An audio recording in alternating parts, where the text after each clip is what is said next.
अरे भाई ये क्या, तुम्हारी तो शक्ल ही बदल गई। सिर्फ शक्ल ही नहीं चौधरी साहब, इसके इरादे भी बदल गए हैं। ये कहता है अब हमारे साथ काम नहीं करेगा। क्यों भाई, क्या बात है करण? अगर कोई पैसे की बात। पैसों की बात नहीं है चौधरी साहब, बस मन से उठ गया इन सब चीजों से। इज्जत की जिंदगी जीना चाहता हूँ, अपना घर बसाना चाहता हूँ। मथुरा दास जी, आप खुश हैं कि आप घर जा रहे हैं, मगर खुशी का ये बेहुदा नाच जो आप अपने भाइयों के सामने कर रहे हैं अच्छा नहीं लगता। मैंने कहा था ना शर्मा, अगर तुम मुझे जिंदा छोड़ोगे बहुत पछताओगे।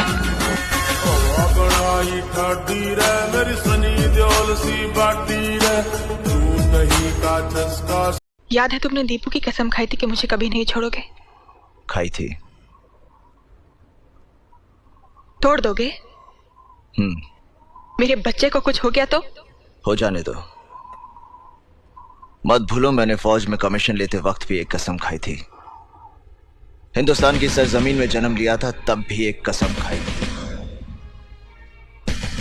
इस मिट्टी की कसम खाई थी जिसमें खेलकर मेरा बचपन जवान हुआ, और उस हिमालय की कसम भी खाई थी जो 5000 वर्षों से मेरे वतन की सरहदों की हिफाजत कर रहा है। उन 50 करोड़ भाई बहनों की कसम खाई थी जो मेरी तरह इस मिट्टी की कोख से पैदा हुए हैं। तेरा कुलदीप अपने बच्चे को उन पर कभी भी कुर्बान कर सकता है। मैं तुम्हारे काबिल नहीं हूं। तुम तो ये भी नहीं जानती कि मैं कौन हूं, कहां से आया। मैं जानना भी नहीं चाहती। तुम समझने की कोशिश तो करो।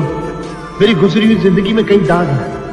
मैं नहीं चाहता। तुम्हारी इन बातों से मेरा फैसला नहीं बदल जाएगा। जब तुम मेरी असलियत जानोगी तो तुम्हारा फैसला भी बदल जाएगा।